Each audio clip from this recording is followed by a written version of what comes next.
Hello and welcome to the Sonder podcast, the podcast all about self-improvement. Now this podcast used to be a show on Whitney Radio, but unfortunately I cannot be a part of Whitney Radio anymore, so I'm moving the show onto a podcast. You may or may not know this. If you don't know this and you want to know more about it, then I would recommend that you go and listen to the first video that I've uploaded on this channel. I will be putting it as a link in the description and you can listen to that whenever. Okay, so when I hosted Sonder as a show, I would stick to a specific structure, which was that I would always start with a fact. I would then go on to the what section, then the why section, and finally finish with the how section. So today we're going to be carrying on with that structure.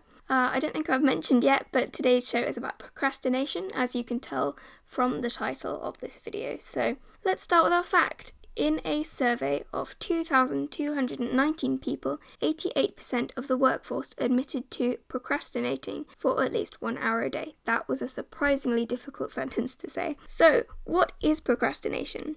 Well, we all know what it means to procrastinate, but many people don't know that there are actually different types of procrastinators. There are many, but I'm going to go through the top 3 right now. So, number 1 is the perfectionist. This is someone who avoids doing work because they're scared that it won't be good enough. They're often thinking that no work is better than bad work, since if they try their best and don't do too well, then that's a reflection of their abilities. While if they don't do the work at all, then there is still a chance it could have been perfect if they'd put the work in.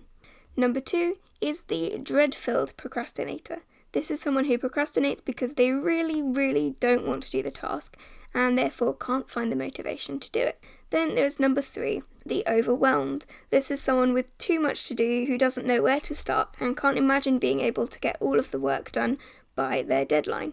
There are, as I mentioned before, many more types of procrastinators, but those are the ones we're going to focus on today, and the tip that I will be talking about throughout today's show should hopefully help anyone no matter what type of procrastinator they are. So why do people procrastinate? Well, we've already covered some of the reasons that someone may procrastinate, but what is the science behind it? When we do something we enjoy, our brain releases dopamine, which makes us happy. This could be, say, from watching YouTube or TV or playing video games. This releases dopamine and makes us feel good, and this causes our brain to want more, which it gets by urging you to continue with whatever made you feel good in the first place. This is also called instant gratification, and it's this process that leads to procrastination, because your brain doesn't want you to do a task that it doesn't find fun, but it does want you to do a task that it does. So that's why it's difficult to focus on a task you don't want to do rather than a task that you enjoy. So how do we combat procrastination? Well, first of all, it's important to know and understand what it is that gives you motivation, such as deadlines, doing something new, or a particular interest you have, and then use these to change the way that you do or think about the task. The second tip is to break it down into smaller steps and give yourself a deadline for each step as well as a reward. If the task has to be done by the end of the day, make the deadline specific times rather than dates. The third tip is to find a way to make yourself accountable. Maybe you could ask someone to check in with you to keep yourself on track, or even make them withhold your rewards or distractions until the task is done. The fourth tip is to use a timer. This is especially helpful if you have trouble with starting or over or underworking, because you can set the amount of time that you want to be working for, and then it doesn't feel like you're doing endless work and you get something done. Especially if you're feeling overwhelmed, then it can make sure that you know you're not going to be working forever because you can stop when the timer stops. And the fifth and final tip is to make it different. This could be maybe by doing your work in a different place than usual, listening to music or a podcast while you do this work, or maybe using different coloured pens or even new pens, or just doing the task in a different way than usual. That's it. That is today's podcast. I know it was really short, but I'm still getting used to this whole process, trying to get the hang of it. I know I said in my previous video that these would be half an hour long. I think I way overestimated that. I don't think they will be. I think I'm going to keep them quite short. I feel like short and snappy videos are quite interesting anyway.